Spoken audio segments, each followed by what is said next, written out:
Assalamualaikum warahmatullahi wabarakatuh. Selamat sore, ketemu lagi dengan saya di Ngobrol santai tentang rasa bersama Neng Kulit. Hari ini saya kedatangan tamu yang sangat luar biasa seperti biasa. Saya mencoba menghadirkan tamu-tamu yang luar biasa. Di episode ketiga ini tamu saya adalah seorang ibu rumah tangga, tapi ini ibu rumah tangganya hebat banget. Dia mampu, dia sanggup, dia bisa, dia kuat untuk membawa seluruh anak putra dan putrinya masuk ke pesantren Tafis. Kita sambut saja langsung tamu saya, Ibu Dian Puji Hujan Nur Aini Pujianti. Saya selalu salah mulu. Assalamualaikum Bu Dian. Waalaikumsalam. Aduh, apa kabar? Alhamdulillah baik. Ini kalau episode pertama sama episode kedua via Zoom. Kita sekarang offline. Outdoor ya. Outdoor. Jadinya lebih santai. Jadinya lebih santai, betul banget. Tadi dari rumah hujan nggak? Rumah gerimis. Jadi ini Ibu bingung nggak kenapa tiba-tiba harus ada hadir di sini nih? Iya. Kenapa ya? Cuman bilang mau syuting aja sama Neng Gule. Bilang mau syuting aja sama Neng Gule. Jadi gini Bu Dian, sebelum kita ngobrol panjang kali lebar nih tentang apa sih sebenarnya, kenapa sih Bu Dian harus saya undang ke Ngobras kali ini, itu kita mendingan kita lihat dulu video satu ini. Kenapa? Karena dengan video satu ini orang juga akan tahu apa sih yang membuat Bu Dian datang ke sini. Oke? Kita tonton dulu aja videonya ya. Silakan. Ya Rabbal Alamin, Ya Rahmanu Ya Rahim, Salli Rabbi wa Sallim ala khairil mursalin. Allahumma antas salam wa minkas salam, tabarakta Rabbana ya dzal jalali wal ikram. Allahumma antas salam wa minkas salam, tabarakta Rabbana ya dzal jalali wal ikram.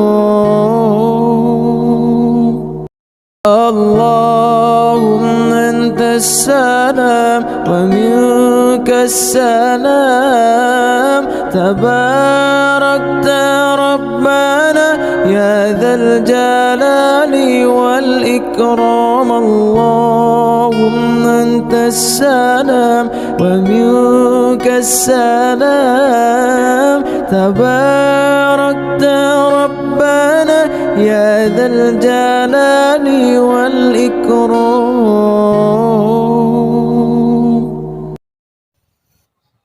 Baik, tadi teman-teman semua sudah nonton videonya. Tadi di video itu saya agak sedikit menggambarkan siapa sih sebenarnya Bu Dian itu. Di video-video itu kita melihat ya bagaimana aktivitas Ibu Dian, seorang ibu rumah tangga, tapi dia kuat, dia tangguh untuk bisa membawa putra dan putrinya itu sampai masuk pesantren.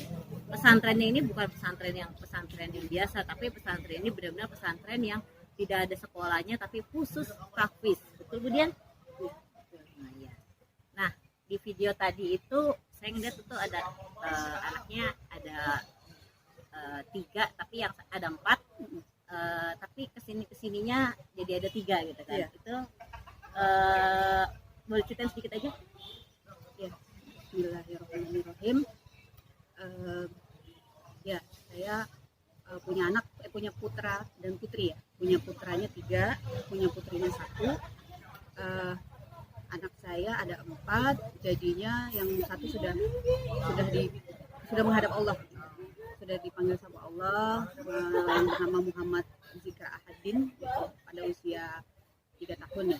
Pada usia 3 tahun, menjelang 3 tahun ya. Menjelang 3 tahun dipanggil sama Allah. Jadi sekarang saat ini yang ada 3. Yang ada 3. Berarti sebetulnya anak yang almarhum Muhammad Zikra Ahadin. Zikra panggilannya. Muhammad Zikra Ahadin ya. Muhammad Zikra Ahadin itu kan anaknya berarti kan ibu ada 4 ya? Iya. Apakah ini yang pertama atau yang nomor 2? Oh, jadi ada yang pertama, ada baru almarhum, baru adiknya 2 Ya, gitu. baru adiknya 2. Setahu aku nama yang anak pertama itu kan Fadlan. Fadlan. Terus ini kan almarhum Almarhum Zikra. Zikra. Kemudian yang ketiga ini ada Yasmin. Yasmin. Dan yang terakhir ini ada Fahri. Fahri. Nama panggilannya Ai. Ai. Saya ingatnya tuh Ai. Ternyata namanya Fahri. Fahri. Pakai Fahri. Iya. Itu Bu, boleh nggak sih diceritain nih? Tadi kan saya sudah sempat menceritakan ke teman-teman nih kan, ibu ini kan sebenarnya hanya ibu rumah tangga gitu kan, ibu rumah tangga yang tugasnya ya hanya mendidik anak gitu. Bagaimana hasilnya nanti anaknya itu berproses nanti ke depannya. Nah, pertanyaan saya adalah ibu ini kan bisa mampu nih membawa Fadlan, kemudian Yasmin, kemudian sampai Fahri pun sampai ke sekolah tahfiz. Itu bisa diceritain nggak sih Bu satu-satu si Fadlan seperti apa, kemudian Yasmin juga seperti apa, dan juga Fahri itu juga seperti apa?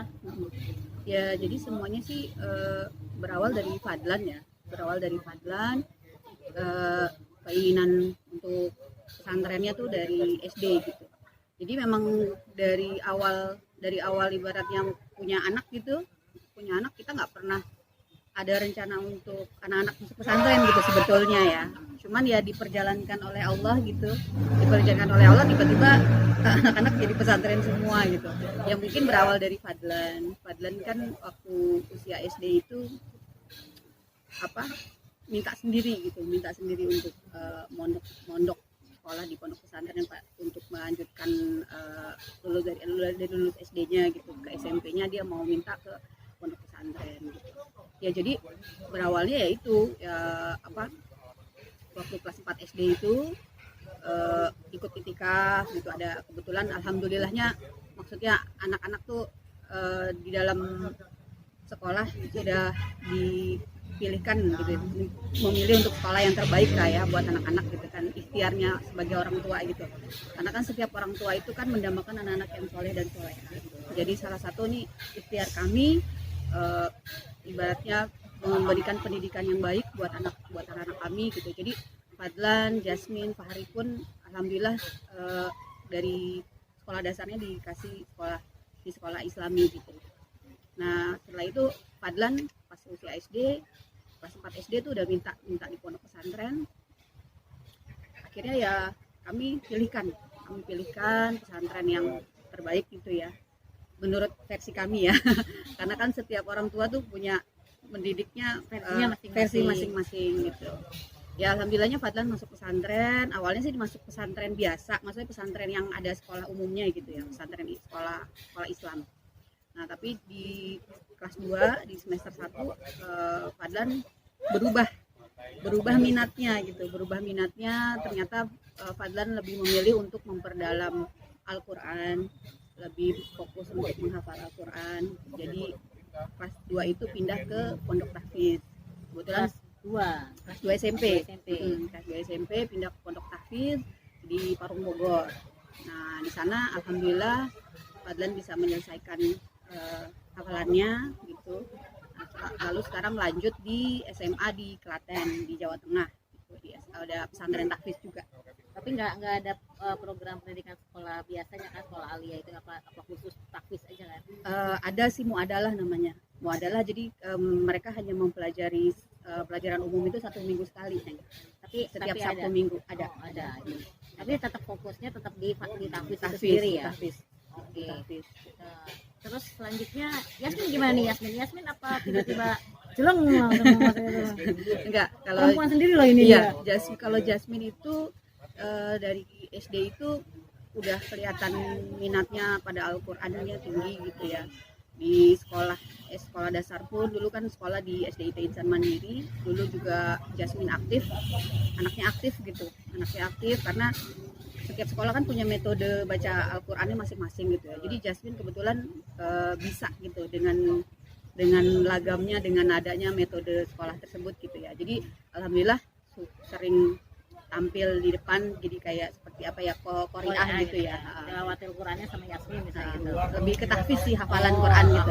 Hafalan Qur'annya. Jadi kalau misalnya ada upacara sekolah, ada tamu-tamu gitu di sekolah. Jadi misalnya ada performance untuk baca Al-Qur'an, biasanya Jasmine suka ditampil gitu. Jadi ya karena orang tua itu kan kalau kami itu ya alhamdulillahnya, kalau untuk anak-anak kan mendidik anak-anak itu kan nggak bisa sendiri sebenarnya, Neng. Harus ada partner yang kompak gitu ya. Maksudnya alhamdulillahnya Mas Dodi kebetulan pasangan suami saya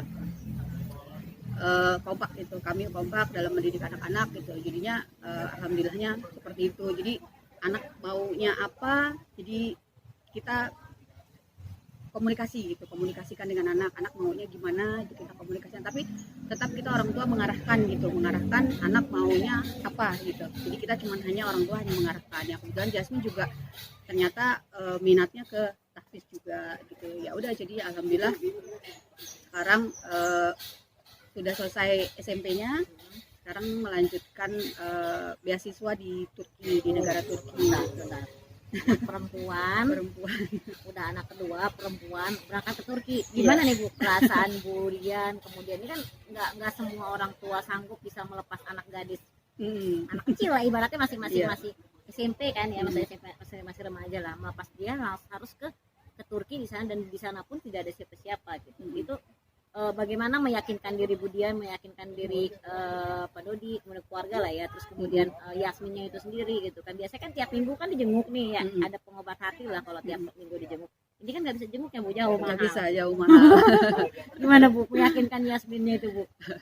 Kalau untuk keinginan ke Turki kan memang program dari sekolahnya ya, jadi memang ya alhamdulillahnya Jasmine dipilih gitu untuk melanjutkan ke Turki. Nah sebelum berangkat pun ya kami banyak bertanya dulu, Neng, ke sekolahnya seperti apa di sana, bagaimana. Kekhawatiran pasti ada ya, setiap orang tua kekhawatiran pasti ada, tapi alhamdulillahnya sekolahnya nih memfasilitasi semuanya gitu, baik dari kebutuhannya, dapat uang sakunya, untuk kesehatannya gitu. Jadi karena melihat seperti itu ya, jadi kami merasa tenang, aman, dan alhamdulillah selama Jasmine sekarang baru berapa bulan ya, Jasmine kemarin bulan Juni berangkat, jadi Juni, Juli, Agustus, September ya sekitar 2 bulan 3 bulan ya, mau masuk 3 bulan.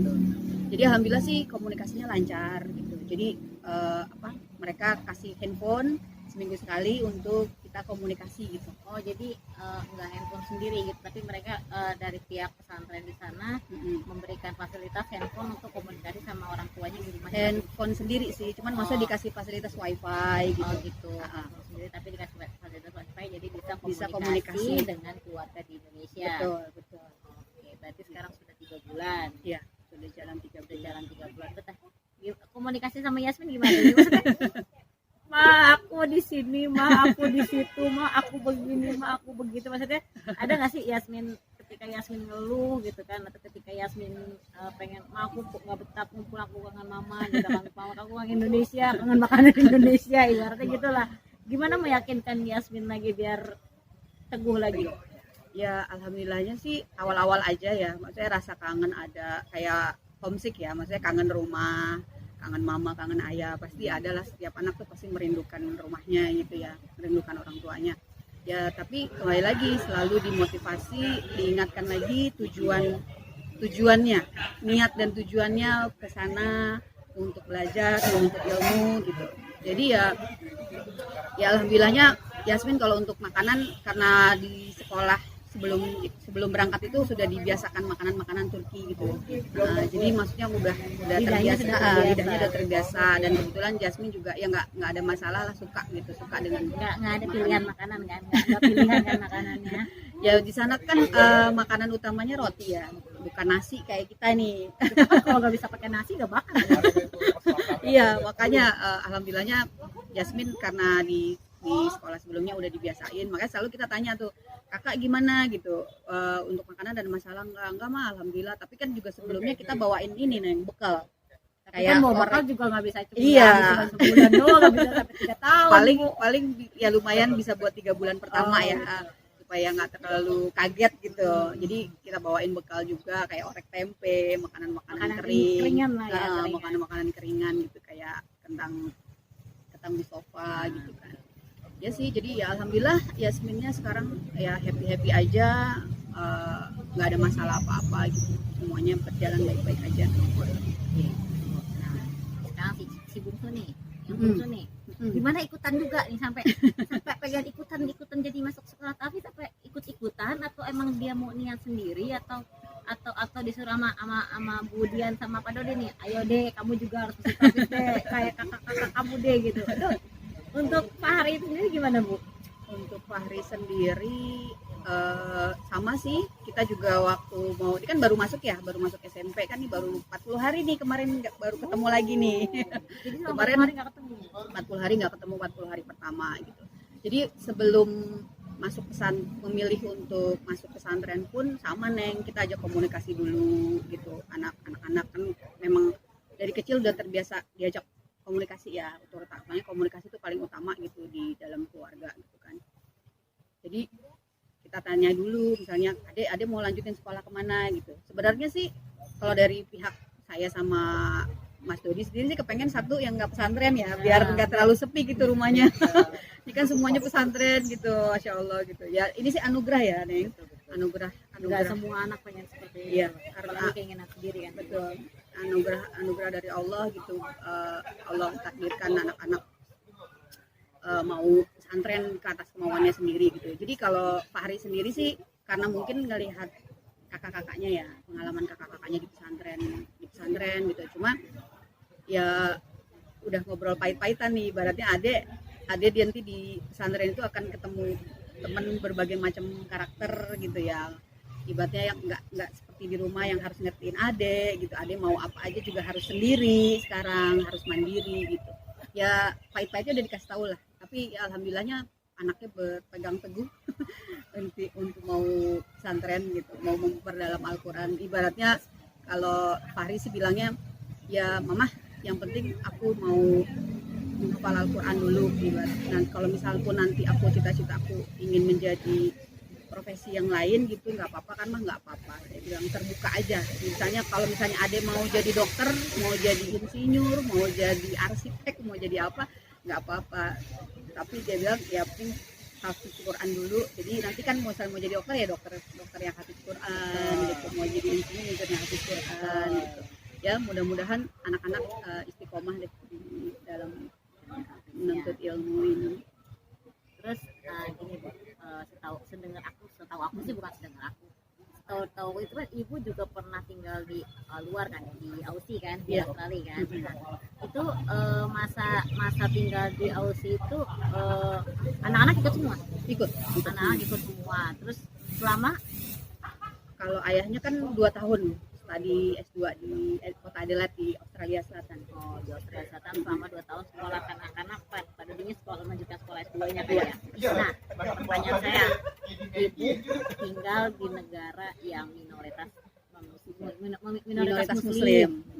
muslim mari minoritas muslimnya. Ya. Nah, itu bagaimana cara mendidik anak-anak yang mereka tidak terpengaruh dengan lingkungan di sana gitu kan? Anak-anak itu kan masih kecil ya semuanya ya? Masih kecil, masih anak. Waktu itu masih SD. Oh, tuh, apalagi masih SD, otomatis kan mungkin ada terbawa suasana lingkungan Aussinya, luar negerinya lah ya gitu. Nah, bagaimana tetap mendidik anak-anak itu tetap pada jalurnya, dan akhirnya mereka malah tetap masih sampai sekarang mereka bisa sampai ke pesantren Raffles itu sendiri, Bu? Ya, alhamdulillahnya waktu di Adelaide sendiri kami di dalam lingkungan student-student ya, pelajar-pelajar yang dari Indonesia juga gitu. Jadi malah alhamdulillahnya kami lebih solid gitu, Neng. Jadi karena mereka kan dari pelajar-pelajar dari berbagai wilayah provinsi Indonesia nih, ada yang dari Makassar, dari Aceh, ada yang dari Flores gitu, ada yang dari Palembang gitu ya. Jadi ya alhamdulillahnya ditemukan dengan teman-teman dan sahabat-sahabat yang soleh dan solehah gitu. Jadi malah kami punya komunitas di sana, ada masyarakat Indonesia Adelaide. Komunitas Adelaide. Islam ya, Islam. Kayak komunitas di luar negeri itu ada komunitas pelajar Iya, jadi memang di situ komunitasnya khusus pelajar dan ada juga yang maksudnya orang Indonesia mungkin di sana ikut di situ juga. Jadi jadi komunitas Muslim Indonesia. Jadi di sana ada pengajian gitu sebulan sekali gitu, dan juga tiap minggu anak-anak alhamdulillah belajar ngaji gitu. Jadi malah kami nih para orang tua nih bagaimana ya biar anak-anak tetap bisa belajar Al-Quran gitu, karena kan di sekolah nggak ada nih. Betul, di sekolah di sana kan nggak ada Kan nggak pelajaran ada, Al-Quran. justru lebih ke art, music gitu Betul, ya, betul.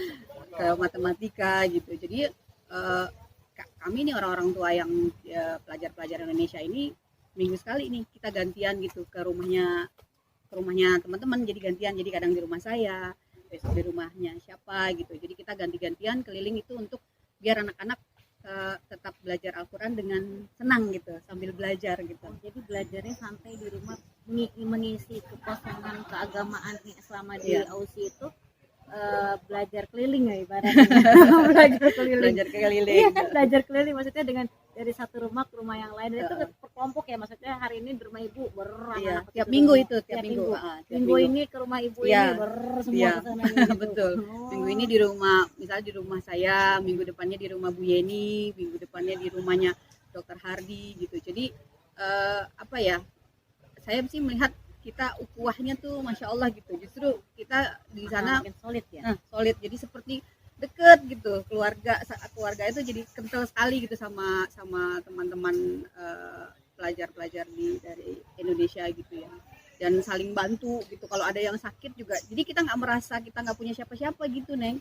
Jadi malah kita yang sakit, mereka yang repot gitu, jenguk, bawain makan gitu. Pindahan juga gitu. Iya, mau pindahan rumah juga sama, ayo kapan, malah mereka tuh yang menawarkan tenaganya, ayo kapan mau pindahan, kasih tahu ya gitu. Jadi apa ya, melihat itu kebersamaannya, terus semangatnya gitu loh, semangatnya gitu. Ibaratnya mau cari pahala juga tuh, pokoknya saya kalau inget pengalaman dulu di sana di Adelaide itu masya Allah gitu, dengan pelajar-pelajar yang dan orang-orang yang soleh dan soleha itu masya Allah gitu. Dan juga anak-anak kan ada libur musim panas ya, anak libur musim panas, di sana ada Arabic School. Jadi sama sih kayak komunitasnya orang-orang dari Arab Saudi. Mereka mungkin kayak semacam bikin ya kayak komunitas juga. Nah, mereka mengadakan summer camp. Jadi kayak pas anak libur musim panas kan lumayan lama tuh ya. Betul, Nah, betul. jadi mereka ngajarin anak-anak ngaji gitu. Ngaji dan praktek juga. Jadi kayak ada cerita dramanya, memperkenalkan sahabat-sahabat Nabi gitu. Jadi alhamdulillah deh anak-anak jadi terjaga gitu, tetap terjaga. Jadi walaupun liburan mereka tidak kosong, dalam artian tidak kosong itu mereka tidak harus main dengan lingkungan di Aussie itu sendiri, Iya. tapi ada kegiatan lain yang dibikin oleh komunitas Arab itu sendiri untuk ikut kelas Arab itu. Iya. Arabic Arabic School. ya, Arabic School, jadinya belajar ngaji juga, ada hafalan Al-Qur'annya juga gitu.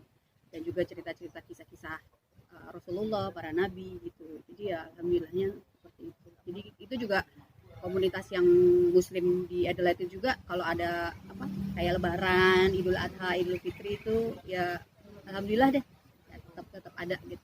Berarti kan walaupun selama itulah salah satu bukti, walaupun selama di luar bagaimana seorang orang tua walaupun dia di luar, tinggal di luar negeri, tidak berarti mereka harus anak-anak itu terkontaminasi dengan budaya di luar negeri itu sendiri. Tapi bagaimana orang tua itu sendiri mencari komunitas yang anak-anak itu bisa tetap belajar Al-Quran, tetap belajar agamaan walaupun dia di negeri orang. Iya. Nah akhirnya itu kan berarti kan dari situ juga kan menumbuhkan rasa semangat tentang ilmu keagamaannya buat Fadlan, buat Yasmin. Iya. Kayaknya Ai masih kecil ya, belum ingat ya kalau Ai ya. Ayo masih 3 tahun dong. Umur 3 tahun. Ya berarti Fadlan sama Yasmin setelah balik ke Indonesia tiba-tiba itu dia yang tadi cerita di awal tuh ya, Fadlan pengen langsung ke pesantren gitu. Termotivasi juga karena kakeknya juga gitu ya.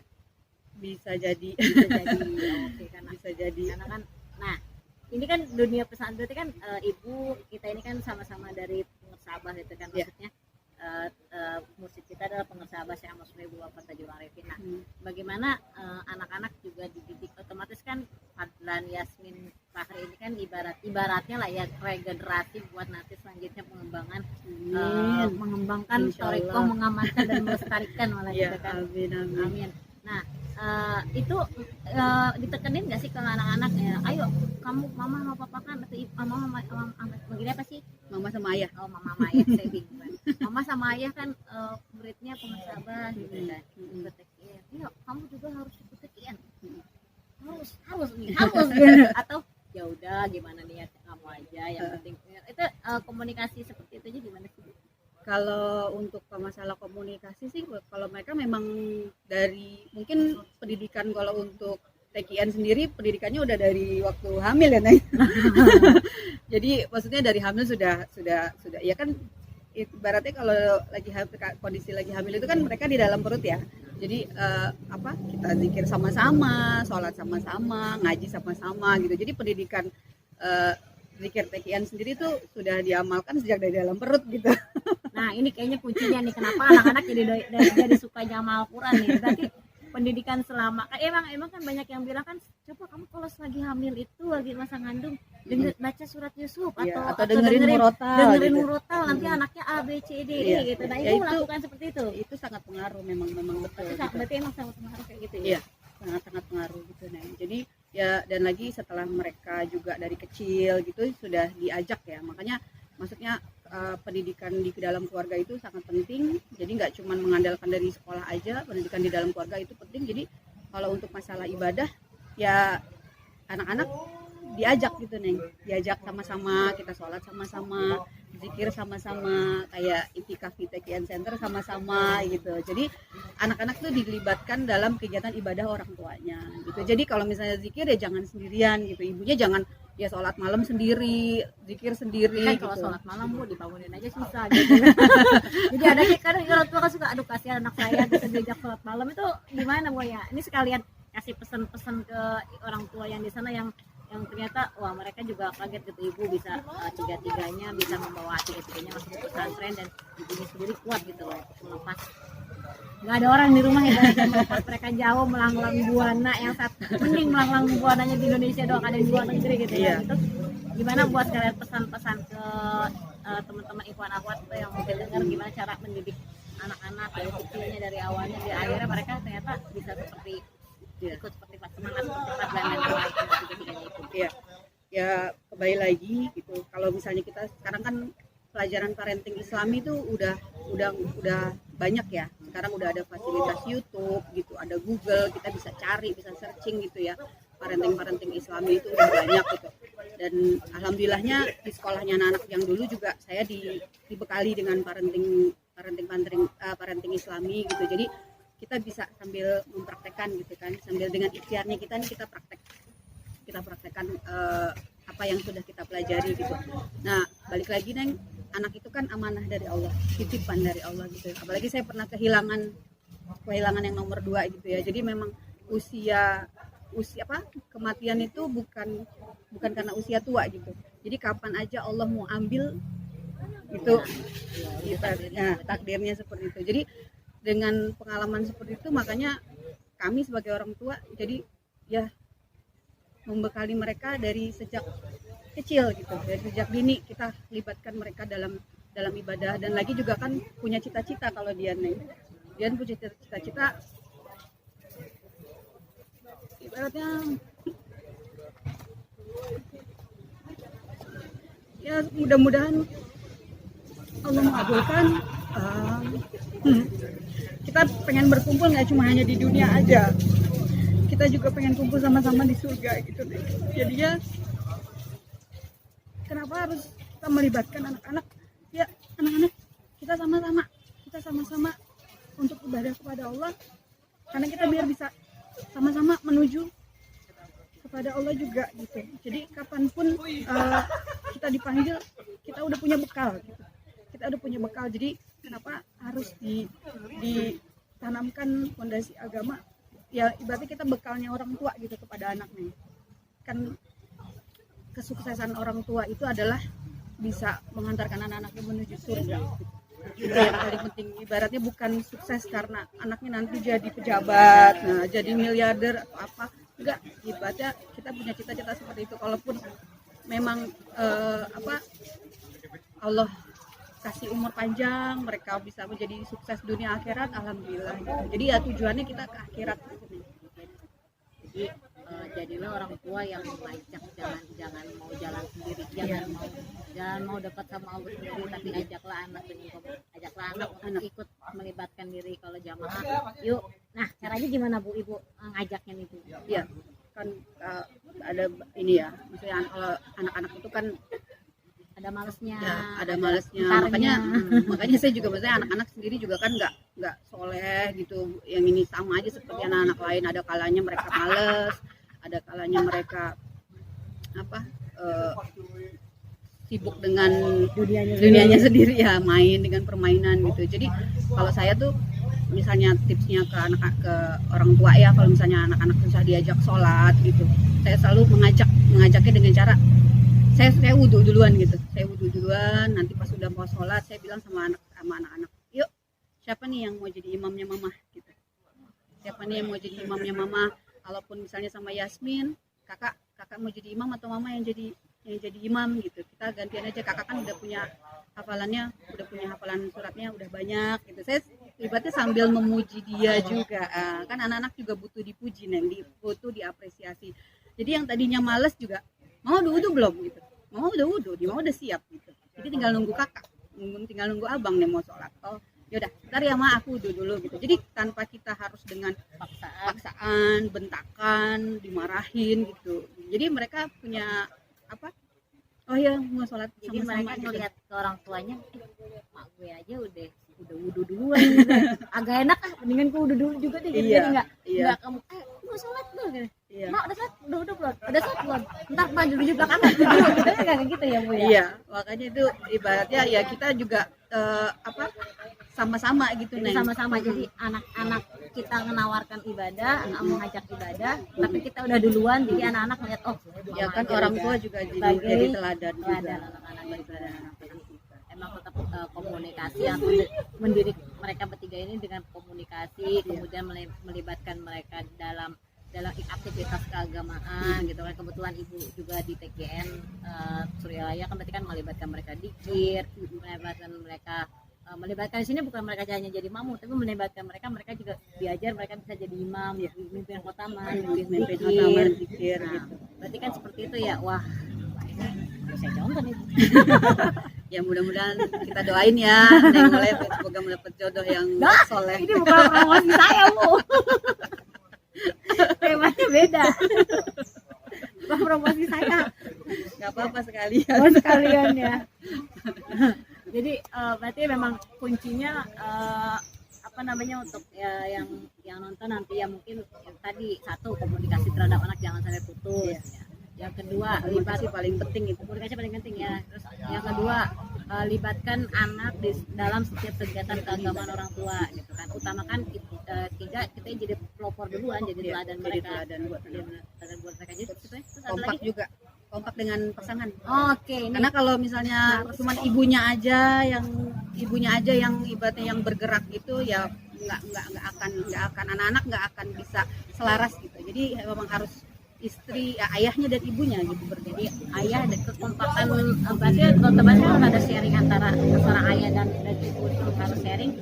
Kamu harus sikapnya seperti ini, saya seperti ini dalam mendidiknya, nanti kita bareng-bareng kasih solusinya ke mereka seperti apa. Jadi memang yang pertama komunikasi suami istri, ibu dan ayah, kemudian komunikasi terhadap anak-anaknya juga, kemudian bagaimana cara mengajak mereka untuk melibatkan mereka untuk dalam setiap kegiatan keagamaan gitu kan.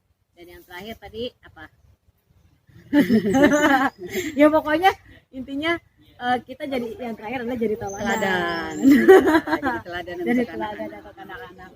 Baiklah, kayaknya sekian dulu obrolan kita kali ini bersama Ibu Dian. Semoga ini, sebenarnya bukan semoga, emang ini banyak banget yang bisa diambil dari pelajaran dari semua cara mendidik. Insyaallah bermanfaat, dan semoga Fadlan bisa nyusul Yasmin ke Turki. Amin. Yasmin betah di Turkinya. Amin. Fahri biar bisa lanjut juga bisa terbang ke Turki juga. Mungkin tiga-tiganya mungkin bisa mengembangkan diri. Intinya mungkin nanti bisa naik cabang Turkinya oleh Fadlan dengan Yasmin gitu kan. Semoga pada sehat ya. Yang penting, yang terpenting adalah kesehatan mereka semua ya, biar kalau udah sehat kan semua aktivitas bisa berjalan. Iya. Amin. Demikian kayaknya kita duluan. Dari tadi ayat diambilin aja. Iya. Kita minum dulu ya, Bu. Kita minum dulu ya.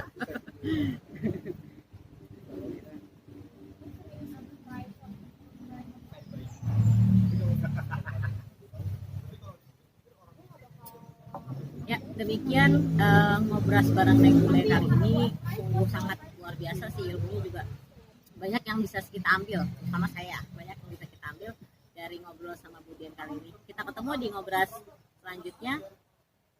Assalamualaikum warahmatullahi wabarakatuh. Terima kasih Bu Dian.